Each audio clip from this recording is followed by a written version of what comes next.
estamos transmitiendo aquí para nuestro programa Primipariando UPTC.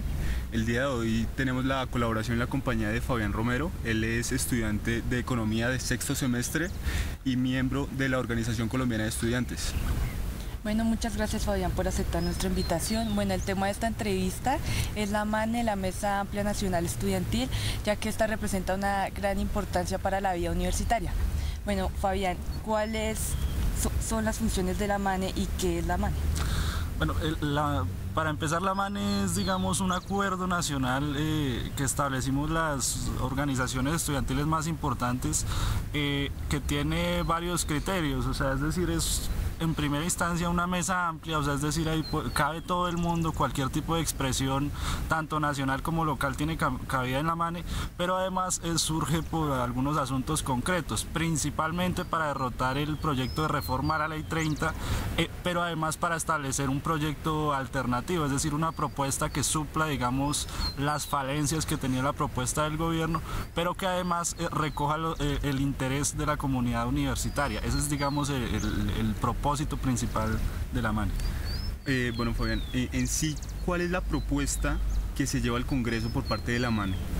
La propuesta, bueno, digamos que la propuesta todavía no se ha radicado pues en forma. En este momento lo que hemos estado haciendo es construyendo la ley, principalmente la exposición de motivos, que es, digamos, lo más grueso de la ley, y esto se pasa a una comisión de expertos pues para hacer todos los detalles del articulado.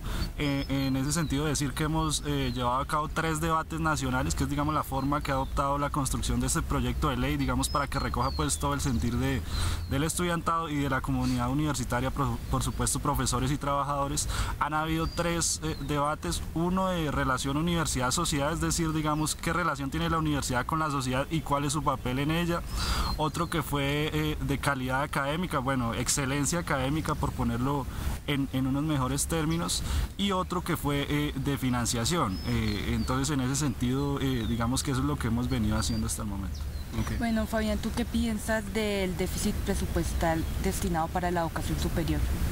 El déficit presupuestal obedece a una condición estructural de la estructura universitaria colombiana. Esto viene pues desde la misma Ley 30, que dispone un recorte de presupuesto al mismo tiempo que hay un aumento exagerado de la cobertura, ¿cierto? Entonces, digamos que ahí hay un problema estructural, porque por supuesto que una cobertura en el marco de la calidad solo se puede sustentar bajo un presupuesto fuerte, y esto es una debilidad sustancial, digamos, de la estructura universitaria, por seguir usando este término. Eso es algo fundamental.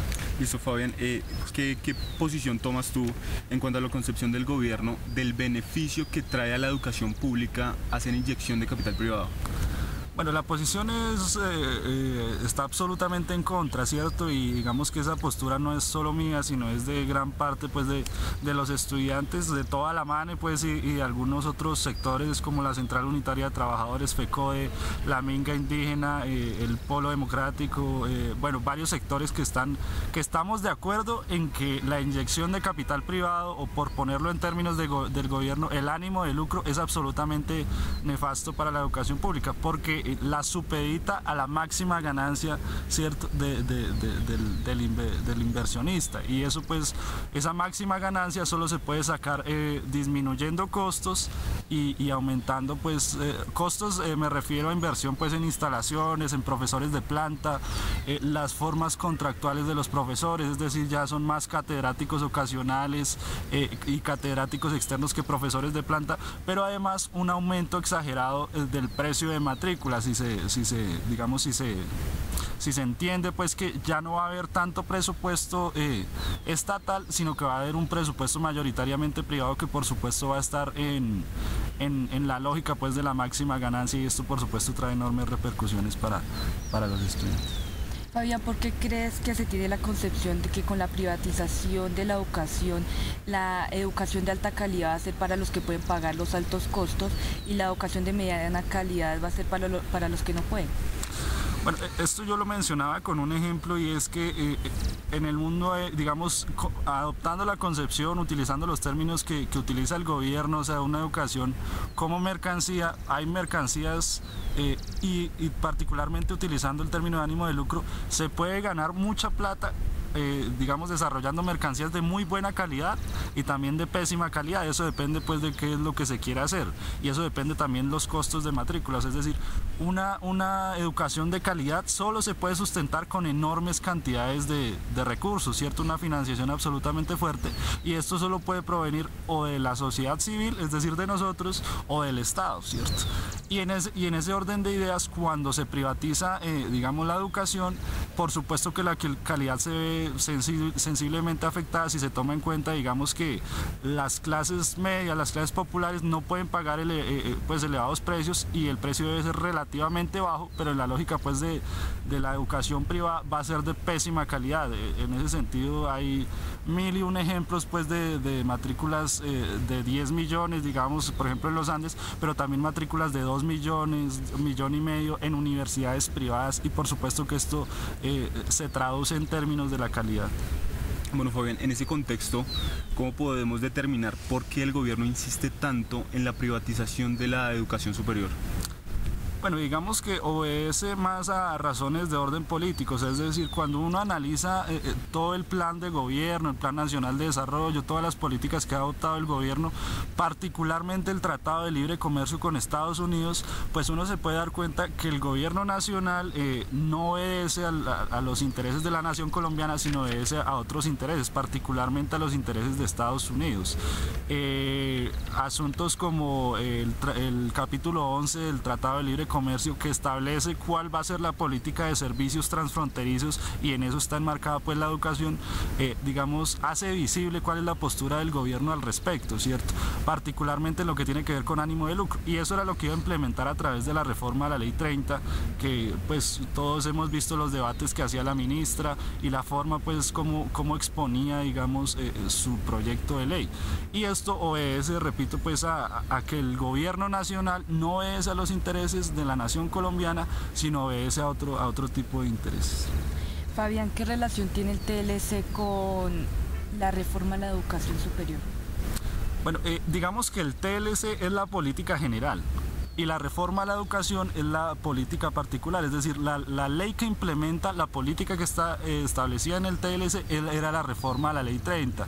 El TLC establece una política de libre comercio, y en el caso de los servicios transfronterizos, que está estipulado en el capítulo 11 y en algunos otros capítulos, y en algunas cláusulas como las de trato nacional, las de expropiación indirecta, la imposibilidad de pérdida de las ganancias futuras, establece cuál va a ser esa política de servicios, y es básicamente que va a haber una libre circulación de capitales, y en el caso del servicio de educación van a poder venir pues todas las transnacionales de la educación, ¿cierto? La Universidad de McDonald's, que tiene sede en Chicago pero que tiene más de 18 sedes a nivel mundial, y algunas otras universidades pues que tienen claros rasgos privatizadores. Mencionar la Universidad Chevrolet para taxistas, la Universidad de Disney, la Universidad Phoenix, que es una universidad con ánimo de lucro, que es la más grande universidad con ánimo de lucro en el mundo, y por supuesto que esto se establece más o menos en estos términos, es decir,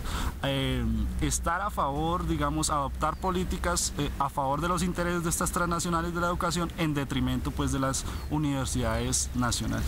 Bueno, Fabián, ya para terminar, ¿qué efectos crees tú que tiene sobre el desarrollo y el crecimiento de los colombianos que el gobierno esté asignando mayor presupuesto a financiar la guerra que la educación, tomando en cuenta que el gobierno invierte de cerca de 19 millones en un militar y por otro lado 3.500.000 a un estudiante?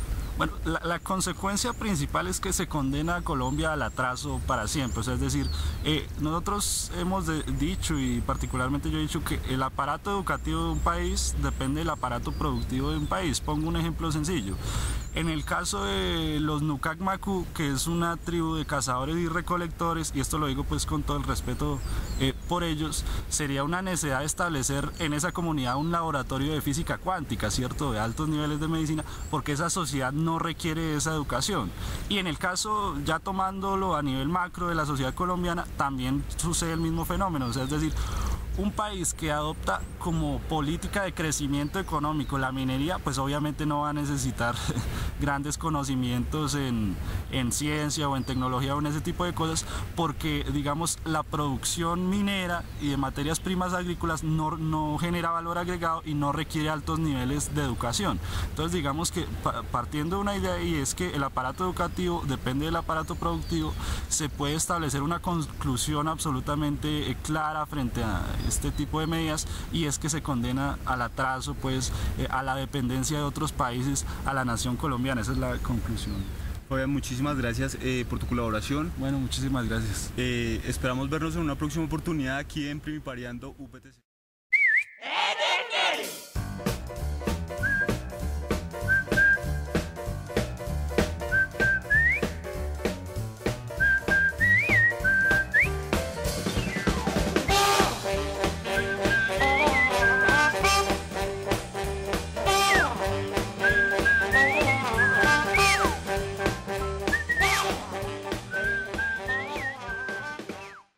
I like to move it, move it. I like to move it, move it. I like to move it, move it. You like to move it, move it, move it.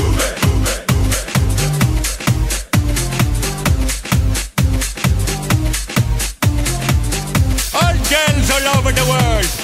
Original King Julian, Bonnie Caseman. I love how all the girls move their body. And when you move your body, you move it nice and sweet and sassy, alright?